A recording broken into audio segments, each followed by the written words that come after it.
નમસ્કાર દર્શક મિત્રો, ટુ ધ પોઈન્ટમાં આપ સૌનું સ્વાગત છે. આપની સાથે હું છું શિવમ.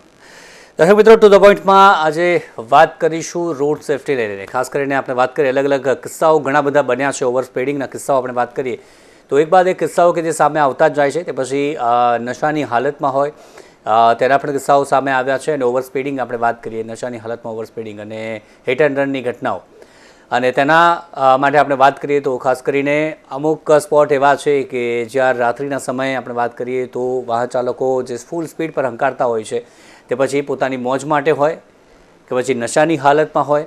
આવા ઘણા બધા કિસ્સાઓ બન્યા છે. તેના લીધે જે સામાન્ય પબ્લિક છે, નિર્દોષ લોકો છે, તેમના પણ જીવ ક્યાંક ને ક્યાંક ગયા છે. એવી પણ ઘટનાઓ ઘણી બધી બની છે.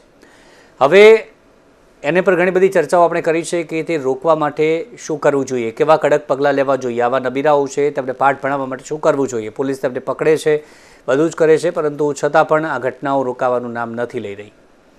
હવે આપણે વાત કરીએ તો અમદાવાદમાં અલગ અલગ એવા બ્લેક સ્પોટ નક્કી કરવામાં આવે છે. બ્લેક સ્પોટ એટલે કે 3 વર્ષની આપણે વાત કરીએ તો 3 વર્ષમાં એક જ સ્થળે જો 5થી વધુ મોત થયા હોય એવા કોઈ પણ જગ્યા હોય એવી, તો એને બ્લેક સ્પોટ તરીકે ગણવામાં આવે છે. અને આવા 41 જેટલા બ્લેક સ્પોટ કે જે અમદાવાદમાં જોવામાં આવ્યા છે, નક્કી કરવામાં આવ્યા છે. અને ત્યાંથી કોઈ જો હવે ઓવર સ્પીડિંગ કરતાં ઝડપાશે તો ત્યાં ખાસ કરીને આપણે વાત કરીએ ત્યાંથી નીકળશે તો તેને સીધો જ મેમો પહોંચી જશે. આ કાર્યવાહી કરવામાં આવશે, આ વાત સામે આવી છે. પરંતુ હાલની આપણી પરિસ્થિતિની વાત કરીએ, અલગ અલગ જે સિગ્નલ પર આપણે વાત કરીએ કેમેરા મૂક્યા છે ને તેના દ્વારા જે મેમો આપવાની પ્રક્રિયા ચાલુ છે. પરંતુ એમાં કેટલા નાગરિકો કે જે સમયસર મેમો ભરે છે, કેટલા નાગરિકો જાગૃત છે, અને સામે જે પ્રકારે મેમો જે વસૂલવાની આપણે વાત કરીએ તો તેમાં ખાસ કરીને કેટલી અમલવારી થઈ રહી છે, લોકો કેટલા જાગૃત છે. દંડ ભરવાની આપણે વાત કરીએ કે પછી નિયમો પાળવાની વાત કરીએ, તેમાં હજી પણ બેદરકારી કે જે જોતા આવ્યા છીએ. જાગૃતતા ચોક્કસથી આવી છે, પરંતુ હજી પણ જે બેદરકારી છે તે કેમ છે તેની આપણે વાત કરીશું. તમામ બાબત પર ચર્ચા કરીશું. મારી સાથે ચર્ચામાં જોડાયા છે 3 મહેમાન. યોગેશભાઈ મિસ્ત્રી, રોડ સેફ્ટી એક્સપર્ટ આપણી સાથે જોડાયા છે. તેમની સાથે છે ભાવિક રાજા, સામાજિક કાર્યકર અને સોશિયલ એક્ટિવિસ્ટ તાહા ફક્કડજી. સ્વાગત છે ત્રણેયનું નિર્માણ ન્યૂઝમાં. સૌથી પહેલાં યોગેશભાઈ આપણાથી શરૂઆત કરીએ. આભાર. જી સર. જી, આપણાથી શરૂઆત કરીએ. જે અત્યારે વાત કરીએ મેમોની વાત કરીએ, ઓવર સ્પ્રેડિંગની ઘણી બધી ઘટનાઓ બની છે, તે પછી તમામ જગ્યાએ વાત કરીએ, નેશનલ હાઈવેઝની આપણે વાત કરીએ, ત્યાંની વાત કરીએ કે પછી સિટીઝની અંદરની આપણે વાત કરીએ, ઘણી બધી ઘટનાઓ બની છે. પણ આ મેમો આપવાની વાત ખાલી જે પ્રકારે સામે આવી છે કે ત્યાંથી પસાર થશે બ્લેક સ્પોટમાંથી તો મેમો આવી જશે. શું આ કાર્યવાહીથી આ જે ઓવર સ્પીડિંગ કરતા નબીરાઓ છે તે સુધરી જશે કે હજી પણ વધારે કડક એક્શન લેવા પડશે જો આ ઘટના રોકવી હશે તો? નમસ્કાર.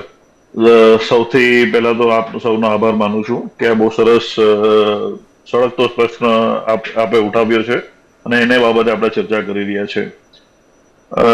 નાગરિકોએ જે ડ્રાઇવિંગમાં જે ડિસિપ્લિન જોઈએ છે ને, ડિસિપ્લિન સેન્સ ઓફ રેસ્પોન્સિબિલિટી અને જે કાયદાઓની રેસ્પેક્ટ કરવી જોઈએ, એ મોટા પાયે આપણે ત્યાં અભાવ જોવા મળે છે. પછી એ સામાન્ય નાગરિક હોય અથવા તો આપણા સોસાયટીના ઇલાઇટ સિટીઝન્સ હોય, એમાં બી સમાનતા જોવા મળે છે કે શું કહેવાય, આપણા જે સોસાયટીના ઇલાઇટ વર્ગો છે એવા લોકો બી રોંગ સાઈડ જતા જોવા મળે છે. રસ્તા ઉપર અવરોધ થાય તે રીતે પાર્કિંગ કરતા જોવા મળે છે. ઘણીવાર ઇલાઇટ પર્સનની ગાડીઓ, ભલે ગાડી ચલાવતા ડ્રાઈવર હોય છે, પરંતુ આ બાબતોએ ઘણી બધી શું કહેવાય, આવી બધી ઇનડિસિપ્લિન્ડ વર્તણૂક ડ્રાઈવરો બી કરતા હોય છે. અને ઘણી વખત આપણે જે ઇલાઇટ પર્સનાલિટીઝ છે સોસાયટીની, એ લોકો બી ચલાવતા ત્યારે બી એ રીતે ચલાવતા જોવા મળે છે. હવે વાત કરીએ આપણે ઈ ચલાનની. હાલમાં જે MORTH નું જે નોટિફિકેશન છે ઇલેક્ટ્રોનિક મોનિટરિંગનું, એનો હવે આપણે અભ્યાસ કરીએ તો એવું લખવામાં આવ્યું છે કે CCTV કેમેરા, સર્વેલન્સ કેમેરા અથવા તો સ્પીડ ગન્સ, જ્યાં જ્યાં આવા CCTV સર્વેલન્સ કેમેરા લાગેલા છે એ જગ્યાઓ પર you are under CCTV surveillance એવા બોર્ડ હોવા જોઈએ. એ જે નોટિફિકેશનના અનુસંધાને આપણા બધા ઈ ચલાન મેમો ઇસ્યુ થાય છે. પરંતુ આપણે મોટા ભાગે ઘણા બધા શહેરોની વાત કરીએ, અમદાવાદની વાત કરીએ, સુરતની વાત કરીએ, તો આવા બોર્ડ એડવાન્સ વોર્નિંગ સાઇન કહેવાય અથવા તો ઇન્ફોર્મેશન સાઇન કહેવાય એ લગાવેલા હોતા નથી. બીજી એક જોગવાઈ છે કે આ સ્પીડ ગન થી બી તમે જયારે મેમો ઇસ્યુ કરો છો ત્યારે સ્પીડ ગન ઓપરેટર એ પોલીસ ડિપાર્ટમેન્ટે જે ઓથોરાઇઝ કર્યા હોય છે અધિકારીઓને, એક પર્ટિક્યુલર રેન્ક સુધીના માણસો જે ઓપરેટ કરી શકે છે. પરંતુ બને છે એવું કે જ્યાં જ્યાં સ્પીડ ગન્સ લગાવે આ લોકો વાહનમાં મૂકીને સ્પીડ ગન ઓપરેટ કરતા હોય છે, ઘણી વાર ટીઆરબી જવાન પણ આ સ્પીડ ગન ઓપરેટ કરતા જોવા મળ્યા છે, જેના ફોટોગ્રાફિક પુરાવા સાથે અમે રજૂઆત બી કરેલી છે. બીજું, જયારે તમારા મોબાઈલ વેન્સ જેમાં સ્પીડ ગન તમે ઓપરેટ કરતા હો છો, એ વાહન જ્યાં બી તમે પાર્ક કરો તો એ સલામત સ્થળે પાર્ક કરેલી હોવી જોઈએ, જેથી વાહન પસાર થાય છે જે બી રસ્તા ઉપરથી એ રસ્તા ઉપર અવરોધ ન થાય.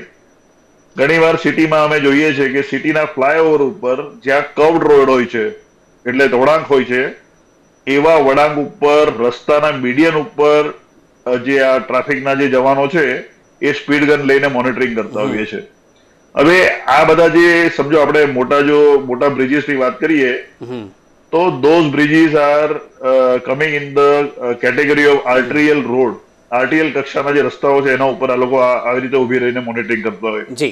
હવે આરટીએલ કક્ષાના રોડની સ્પીડ લિમિટની વાત કરીએ ને તો એમાં પરમિસિબલ સ્પીડ છે 70 ની. હવે 70 ની સ્પીડ લિમિટ જ્યાં પરમિસિબલ છે એવા રસ્તા ઉપર કોઈ નાનું વાહન ઉભું કરી અથવા તો સ્પીડ ગન નો સ્ટેન્ડ મૂકીને મોનિટરિંગ કરવું એ બહુ જોખમી છે. હાલમાં જ આપણે ગડકરી સાહેબ અત્યારે આવવાના હતા, ગુજરાતમાં દોરા પર હતા, તો જે હાઈવે નું નિરીક્ષણ કરવાના હતા એ હાઈવે ઉપર અકસ્માતથીઓ જે કામદારો કામ કરતા હતા એ અકસ્માતને ભેટ્યા. એકચ્યુઅલી એ ભેટ્યા અકસ્માતનું થવાનું કારણ એ છે કે એ લોકોએ જે પૂરતા સલામતીના પગલા ન લીધા હશે એના માટે હશે.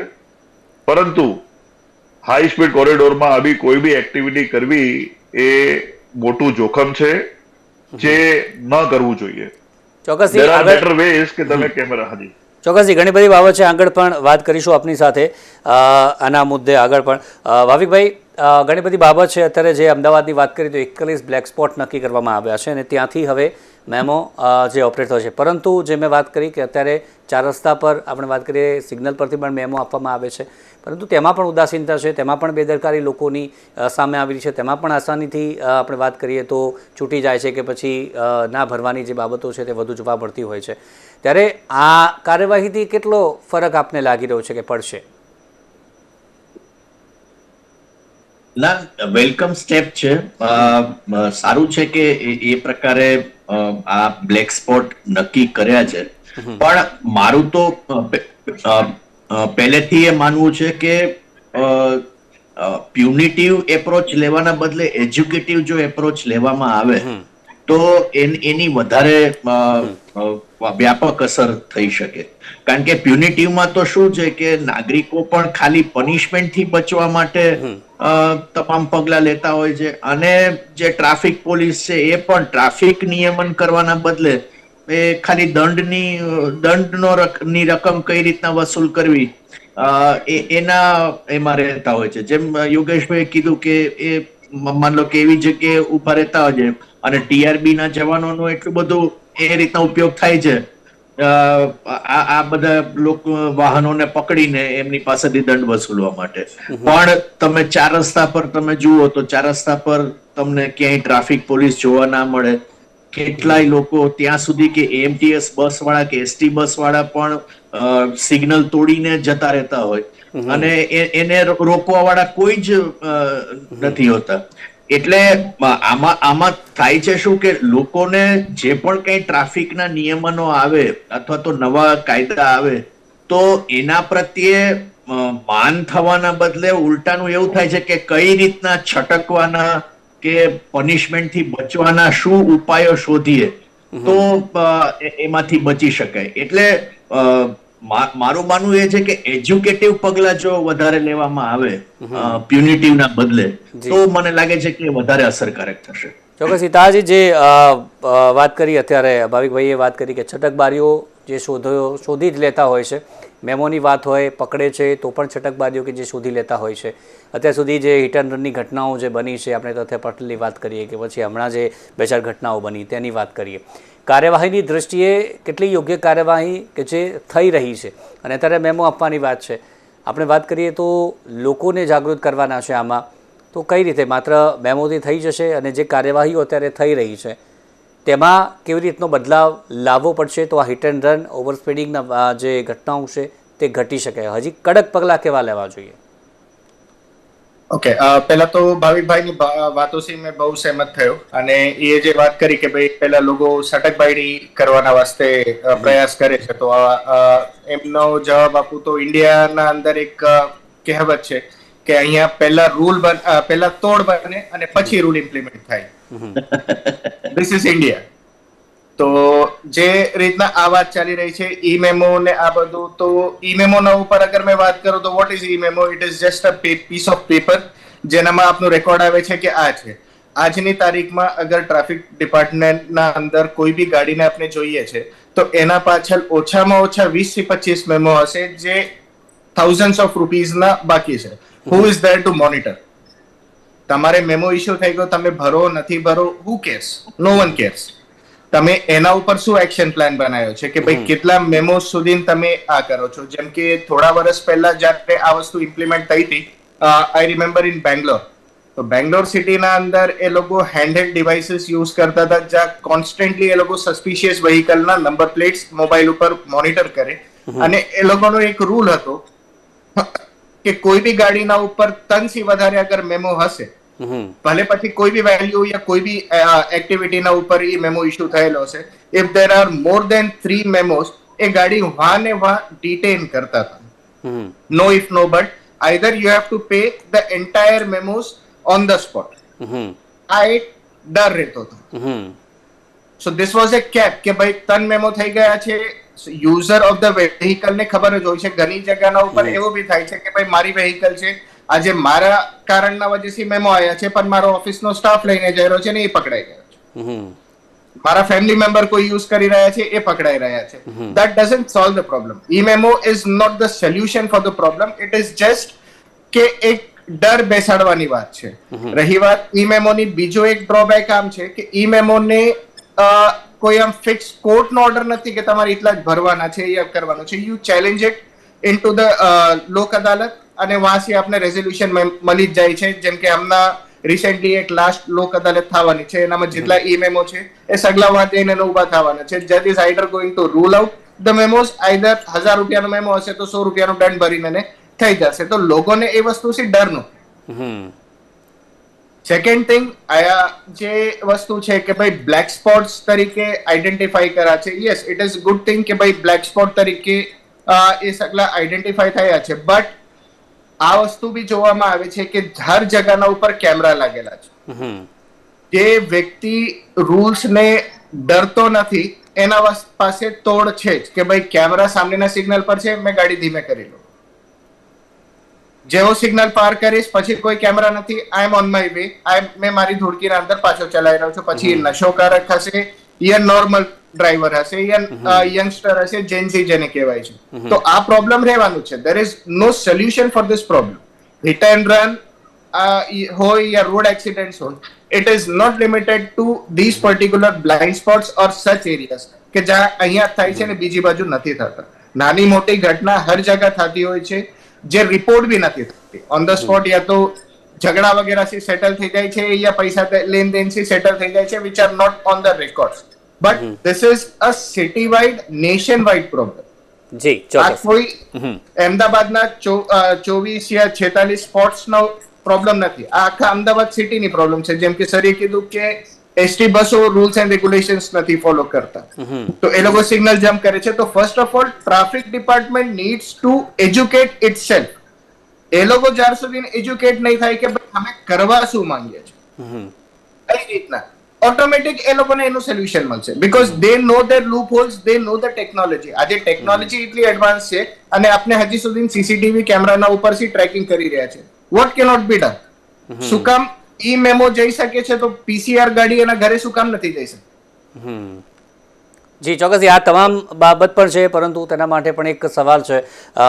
ભાવિકભાઈ, જે સ્ટાફની આપણે વાત કરીએ, ટ્રાફિક જવાનોની જે સ્ટાફની ભરતીની આપણે વાત કરીએ, શું એટલી માત્રામાં આપણી પાસે છે જેટલા વાહનો પસાર થઈ રહ્યા છે રોજબરોજ, જે રેગ્યુલરલી જે પીક અવર્સ હોય છે કે પછી રાત્રિના સમય છે, ત્યાં ટ્રાફિક પોલીસ પણ ત્યાં 4 રસ્તે નથી હોતી? તે પણ હમણાં હાઈકોર્ટે કહી ચૂક્યા છે કે અમારે મોકલવા પડે છે, અમારી સિક્યોરિટી જો અમારે ત્યાંથી નીકળવું હોય તો. આ હદ સુધી જ્યારે હાઈકોર્ટ કહે છે ત્યારે ટ્રાફિક પોલીસની આપણે વાત કરીએ, તેમની શું જવાબદારી બનતી હોય છે, ખાસ કરીને રાત્રિના સમયે હિટ એન્ડ રનની ઘટનાઓ વધી છે ત્યારે? ટ્રાફિક પોલીસનું ઘણા સમયથી રિક્રુટમેન્ટ થયું નથી, અને જે ટીઆરબી છે એના ઉપર તો તલવાર તોડાતી છે. એનો ફિક્સ પગાર છે, એની એમાઉન્ટ વધારે હોય કે ઓછી હોય એ 2 નંબરની વાત છે, પણ એને માન લો કે વર્ષ પછી એ ફરી પાછા રિન્યુ થશે કે નહીં, એ પણ એના માટે પણ એ પોતાના સાહેબના રહેમ નજર ના આધાર પર એ લોકો હોય છે. એટલે સરવાળે શું થાય છે કે જે ટ્રાફિકનું સર્વેલન્સ જે થવું જોઈએ એ હાફ હાર્ટેડ થાય છે. એટલે અને બીજું શું છે કે સંખ્યા ઓછી હોવાના કારણે બધી જગ્યાએ, અને હવે તો ખબર નહીં, સીસીટીવી આવી ગયા છે પછી એક પ્રકારનું જાણે કે લોકો કરતા ટ્રાફિક પોલીસમાં એ પ્રકારનું વલણ આવી ગયું છે કે હવે સીસીટીવી છે તો આપણે બેસવાની કોઈ જરૂર નથી. આવે તો કેબિનની અંદર બેસે, અથવા તો કોઈ એક ખૂણામાં બધા 4-5 જણા ઉભા રહીને ખાલી પેલા રૂલ્સ તોડવા વાળાને પકડે. અને જો ખરેખર લોકોની ભાષામાં કહું તો બકરા પકડવાનું એ કામ કરતા હોય છે. એટલે આ બંને વસ્તુ છે કે એક તો રિક્રુટમેન્ટ તમે કરો તો એક પરમેનન્ટ બેસિસ ઉપર કરો, જેથી કરીને એક એને સર્વિસનું એક શું કહેવાય કે સુરક્ષા રહી શકે એને. અને બીજું એ પણ છે કે હાફ હાર્ટેડલી કામ ના કરે, અને એનું પણ મોનિટરિંગ જો મતલબ કડક રીતના થાય તો મને લાગે છે કે ટ્રાફિક પોલીસ જો માન લો કે એ ખાલી 4 રસ્તા પર ઊભા હોય અને એ મતલબ પોતે સર્વેલન્સ કરતા હોય તો મને લાગે છે કે સીસીટીવી કરતા એ વધારે ઇફેક્ટિવ પુરવાર થશે. જી યોગેશભાઈ, જે વાત કરી અત્યારે તમામ વાત, અને તેની સાથે નેશનલ હાઈવેઝને લઈને પણ વાત કરીએ કે તેમાં પણ જે 35% ભારણ જે ટ્રાફિકનો છે તે નેશનલ હાઈવે પર રહેતો હોય છે. ત્યાં અકસ્માતો ઘટાડવા માટે, કારણ કે ત્યાં પણ ઓવર સ્પીડિંગમાં જે પ્રકારે આપણે વાત કરીએ રાત્રિ સમયે નીકળતા હોય છે ત્યાંથી પણ, ત્યારે તેના માટે પણ આપે પણ ક્યાંક પિટિશન કરી છે, આપે પણ જવાબ માગ્યો છે કે કયા કયા કારણો છે ખાસ કરીને નેશનલ હાઈવેઝના અકસ્માત થવા માટેના. એ કદાચ ખબર નથી, પરંતુ જ્યારે અકસ્માત થાય છે ત્યારે ખબર પડવા લાગે છે. આ સિવાય જે મોટા વાહનો છે, જે સિટીઝની અંદર એએમટીએસ છે, બીઆરટીએસ છે, ડમ્પરો છે, તેમના પર હવે કાર્યવાહી કરવામાં આવશે એવું કહ્યું છે. જો તે નિયમો તોડશે તો તેમની વિરુદ્ધ પણ કાર્યવાહી થશે, પછી મ્યુનિસિપલનું હોય કે પછી ખાનગી ડમ્પર હોય. આ પગલું અત્યારે વિચાર તો આવ્યો છે, કહી તો દીધું છે, પણ શું ખરેખર આમના વિરુદ્ધ પગલાં લેવામાં આવશે? હવે આપણે મુદ્દાવાઇઝ વાત કરીએ તો નેશનલ હાઈવેની વાત કરીએ. એક સામાન્ય ટ્રાવેલર જે હાઈવે યુઝ કરતા હોય છે, જનરલ એક કોમન મેન ની વાત કરીએ તો એને ખાલી એટલું ખબર છે કે રસ્તા ખરાબ હશે, ખાડા હશે તો અકસ્માત થશે. પરંતુ જોકે એ બહુ વ્યાજબી અને બહુ મોટું કારણ છે. This is number 1. This is the primary reason four road accidents. ત્યારબાદ ઘણા બધા એવા કારણો છે, મારા હિસાબે બીજા 12 થી 13 જેટલા કારણો છે અકસ્માત થવાના. અકસ્માત તો થવાના જ છે, પરંતુ અકસ્માતની માત્રા, જે તીવ્રતા છે અકસ્માતની, એ ઘટાડવા માટે ઘણા બધા પગલા સૂચન કરેલું છે આઈઆરસી કોડમાં. ફોર એક્ઝામ્પલ, આજે હાઈવે છે તો હાઈવે ઉપર જનરલી એક લેન એક આરએચએસ સાઈડ હોય છે અને એક એલએચએસ સાઈડ હોય છે, એટલે બંને દિશામાં ઓપોઝિટ દિશામાં વાહનો ચાલે છે. ત્યારે તો બંને carriageway is divided by median lane. હવે જ્યાં રસ્તા વળાંક હોય છે કે ઊંચા એટલે ટેકરા હોય છે કે માઉન્ટેનિયસ રિજન હોય છે, તો ત્યાં મીડિયન લેન ઉપર ક્રેશ બેરિયરની જોગવાઈ છે. હવે ક્રેશ બેરિયર નું ફંક્શન શું છે કે કોઈ વાહન અકસ્માતે બી સામેની લેનમાં અકસ્માત થાય અને સામેની લેનમાં ન ચાલ્યું જાય એટલે એને જમ્પિંગ કહેવાય છે. એ જમ્પિંગ ન થાય એના માટે ક્રેશ બેરિયર લગાવવામાં આવે છે. તેવી જ રીતે જ્યાં રસ્તો જે સામાન્ય લાઈન છે એના કરતા ઊંચો હોય છે તો ત્યારે વાહન તમે ચલાવતા અને વળાંક આવે તો તમે કદાચ એવું જરા બી તમે ધ્યાન ચૂકો તો તમારું વાહન રોડથી નીચે ઉતરી જાય છે લેફ્ટ હેન્ડ સાઈડ ઉપર. તો ત્યાં જો એક્સ્ટ્રીમ સ્ટીપ સ્લોપ હશે તો ત્યાં વાહનો ગબડી જવાથી ઘણી બધી ઈજાઓ થાય અને મૃત્યુના કિસ્સાઓ થાય. તો જ્યાં રોડ લેવલ બહુ ઊંચું હોય છે અને બાજુની જે જગ્યા છે નીચે હોય છે, સ્ટીપ સ્લોપ હોય છે, ત્યાં પણ આઉટર એજ પર બેરિયર લગાવવામાં આવે છે, ક્રેશ બેરિયર, જેથી કોઈ વાહન રોડથી ઉતરી જાય તો પણ એ સલામત થાય, એને ઇમ્પેક્ટ નીચે ગબડે નહીં પણ એ કેરેજ વે પર જ રહી જાય. પ્લસ જ્યાં બી સ્ટીપ કર્વ હોય છે તો ત્યાં રોડની વિડ્થ વધારે હોય છે, બીકોઝ જયારે ટર્ન લે છે ત્યારે વાહન ફંગોળાય છે. આમ પેલું સેન્ટ્રીફ્યુગલ ફોર્સની વાત કરીએ આપણે તો એવા કર્વ રસ્તા ઉપર વિડ્થ વધારે હોવી જોઈએ. એટલે IRC કોડમાં ઘણા બધા એવા આસ્પેક્ટ છે જે અકસ્માત નિવારી બી શકાય છે અને અકસ્માતની તીવ્રતા ઘટાડી શકાય છે. એવા પગલાઓ તો લેવાતા નથી. બીજું સૌથી ઇમ્પોર્ટન્ટ છે એન્ફોર્સમેન્ટ અને મોનિટરિંગ માટે. એન્ફોર્સમેન્ટ, મોનિટરિંગ અને એમરજન્સી રિસ્પોન્સ. એના માટે 2016માં મિનિસ્ટ્રી ઓફ રોડ એન્ડ ટ્રાન્સપોર્ટે એક ગાઈડલાઈન બહાર પડી હતી, ATMS, advance traffic management system. આ સિસ્ટમ છે એ એક્સપ્રેસ વે અને હાઈવેઝ પર લગાવવા માટેનું પ્રાવિધાન છે, જે પ્રાથમિકતાથી એક્સપ્રેસ હાઈવે અને હાઈવેઝ ઉપર લગાવવાની વાત છે. પરંતુ આપણે જોઈએ તો બરોડાથી અમદાવાદ જે જૂનો એક્સપ્રેસ વે છે NE1, એના ઉપર ટ્રાફિક ભારણ એનું ડિઝાઇન PCU 40,000 છે પણ એકચ્યુઅલ ટ્રાફિક લોડ 68,000 છે. હવે આ સિસ્ટમ આજ સુધી લાગી નથી, રાઈટ? અને અકસ્માતો પેલા કોઈ ગાડીઓ પાર્કડ હોય એની પાછળ કોઈ વાહન ઘૂસી જાય છે, કોઈ ગાડી બ્રેકડાઉનમાં હોય છે અને કોઈ એની પાછળ કોઈ રાત્રિના સમયમાં ટ્રક ઘૂસી જાય છે. તો આ બધા અકસ્માતો નિવારી શકાય છે જો આ સિસ્ટમ લાગેલી હોય તો. જી, ચોક્કસથી. પ્લસ ચાલો હવે એક ઉદાહરણ લઈએ છીએ, ATMS જ્યાં લાગેલી છે એની વાત કરીએ. અત્યારે NE4 બન્યો છે, Delhi Mumbai express way, right? મારે 2-3 મહિના પહેલાની એક્સપિરિયન્સ શેર કરું છું. જી. મારે આપણે દહેગામથી મારે ભરૂચથી અમે એક્સપ્રેસ વે ચડ્યા અને અમારે બરોડા જવું હતું. હવે ફ્રેશ થવા માટે અમે ત્યાં ઉભા રહ્યા ટોલ નાકા ઉપર. તો ત્યાં અમે ટોયલેટ ફેસિલિટી શોધતા હતા. ત્યાં બીજા બધા ઘણા પેસેન્જરો હતા. હવે ટોયલેટ રૂમ અમને દેખાય નહીં, બોર્ડ બી નહીં હતું, એટલે અમે શોધતા એક રૂમમાં ગયા. એમાં રૂમના ઉપર ટાઇટલ મારેલું હતું ATMS કંટ્રોલ રૂમ.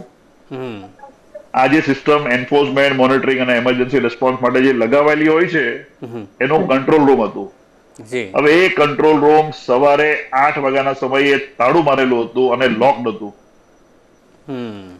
હવે વિચાર કરો, સિસ્ટમ ઇન્સ્ટોલ છે પણ who is monitoring? No one is monitoring. અને આખી રાત્રિના સમયે એ રૂમ બંધ રહેતો હતો. આ બાબતે મેં રજૂઆત કરી NHAI ને અને MORTH ને. મેલ કર્યા પછી 45 દિવસ પછી પાછું મારે જવાનું થયું અને એ રૂમ એ જ સમયગાળામાં લોક મળ્યો. હવે એમરજન્સી રેસ્પોન્સ સિસ્ટમ, એમરજન્સી, હા, એટલે see this is a failure of systems. એ જ બાબત છે કે અમલવારી તમે લગાવી તો દો છો સિસ્ટમ્સ, પરંતુ તેનું ક્યાંક ને ક્યાંક અમલવારી છે યોગ્ય રીતે તેની જાળવણી છે તે નથી થતી. આજે મેં મોટા વાહનોની વાત કરી, યોગેશભાઈને પૂછો તો પણ સમયનો અભાવ છે. જે મોટા વાહનો MTS, BRTS, તેમના પર પણ હવે કાર્યવાહી થશે. તેના મુદ્દે શું કહેશો? તે મ્યુનિસિપલ હોય કે પછી ખાનગી હોય? ફટાફટ જલ્દીથી. એમાં એવું છે કે જી આવો યોગેશજી, હા જી, ફટાફટ જલ્દીથી. જી, BRTS હોય કે ગવર્મેન્ટ, આઈ થિંક કે જ્યારે આપણે one nation one tax, one nation one ration card એવી બધી વાતો કરીએ છીએ, તો આઈ થિંક કે વન નેશન વન વેહિકલ હોવું જોઈએ. આનામાં પાર્શિયાલિટી ના થવી જોઈએ કે ગવર્મેન્ટ વેહિકલ છે, પ્રાઇવેટ વેહિકલ છે, મિનિસ્ટરની વેહિકલ છે. I think that is wrong thing. હરેકના વાસ્તે સેમ રૂલ્સ છે. There is no provision or there is no obligation for each other. આ લોકલ લેવલના ઉપર લોકલ પોલિટિક્સ અને લોકલ સમજૂતીના હિસાબથી આ વસ્તુ થાય છે કે આ ગવર્મેન્ટની ગાડી છે એટલે છૂટો. પોલિટિકલ ગાડી છે એટલે કોઈ એને રોકતું નથી. સામાન્ય વ્યક્તિ હોય તો એના વાસ્તે બધા નિયમ કાયદા છે. બટ આજે એક્સિડન્ટ કોઈ વખત ના કોઈ ગવર્મેન્ટ વેહિકલ જોઈને થાય છે યા પ્રાઇવેટ વેહિકલ યા માણસ યા એની કાસ્ટ જોઈને એક્સિડન્ટ થાય છે. એક્સિડન્ટ થાય છે એ કોઈના બી સાથે થઈ શકે છે. આપની અને મારો વારો બી ગમે ત્યારે આવી શકે છે. તો આઈ થિંક કે ગવર્મેન્ટના ઉપર એક રેસ્પોન્સિબિલિટી આવે છે કે right person for the right job. જેમ ભાઈએ કીધું કે ભાઈ ટીઆરબી છે, એજ્યુકેટેડ રહેવાની જરૂર છે. તો આઈ સજેસ્ટ કે મતલબ જ્યારે ડિપાર્ટમેન્ટ રિક્રુટ કરી રહ્યું છે તો they should recruit the right person, they should train them in the right way. Police વાળાઓને ટીઆરબી ને મેજોરિટી આપણે જોઈએ છે તો એ લોકોને ઘણી જગ્યાના ઉપરથી સાંભળવામાં આવ્યું છે કે એ લોકોને ટાર્ગેટ દેવામાં આવે છે કે આજે તમારે એટલા પૈસાનું કલેક્શન કરીને એને સિનિયરને આપવાનું છે. આઈ થિંક કે એની જગ્યાના ઉપર ટાર્ગેટ એમ હોવું જોઈએ કે એટલા કેસીસ બુક કરો. નો ફાઇન કલેક્શન રાખવાની જ નથી, કેમ કે ફાઇન હશે એટલે તોડી પાણી થવાનું છે. એની જગ્યાના ઉપર કેસીસ બુક કરવાની તમે ટાર્ગેટ જો આપશો ટીઆરબી ને કે પોલીસ ડિપાર્ટમેન્ટને, ઓટોમેટિક મતલબ લોકોમાં ડર બેસશે અને ડર બેસશે તો આઈ થિંક કે કોઈ સિસ્ટમ કામ કરે કે ના કરે. ચોક્કસથી રસ્તા ઘણા બધા છે, રસ્તા તો ઘણા બધા છે, પરંતુ તે કરવાનું જે પ્રકારે આપણે વાત કરીએ તો તે ક્યારે થશે આ પણ એક મોટો સવાલ કે જે બની રહ્યો છે. પરંતુ મોટા વાહનો ડમ્પર સહિત તેનાથી પણ અકસ્માતો જે વધ્યા છે અત્યારે તો કહ્યું છે કે તેમના પર પણ કાર્યવાહી થશે જો આવું કરશે તો. એમટીએસ હોય, બીઆરટીઓ હશે કે પછી કોઈ પણ બસ હોય, પરંતુ કાર્યવાહી થશે કે શું આ એક સવાલ આજે પણ છે. કદાચ આવતીકાલે પણ હોય અને ન હોય તો વધુ સારું. અને જો કાર્યવાહી જે કરવાની વાત છે એની અમલવારી યોગ્ય રીતે થાય અને આવી ઘટનાઓ ઓછી થાય એવું સૌ કોઈ ઈચ્છી રહ્યા છે અને યોગ્ય રીતે કામ થાય તે પણ આપણે સૌ આશા રાખી રહ્યા છે. તો આપણા સાથે જોડાયા ચર્ચામાં યોગેશભાઈ, ભાવિકભાઈ, તાહાજી, ત્રણેયનો આભાર આ ચર્ચામાં જોડાયા તો બધા. Thank you very much. તો દર્શક મિત્રો, હાલ ટુ ધ પોઈન્ટમાં બસ આટલું જ. ફરી મળીશું નવા મુદ્દા સાથે. રજા આપશો.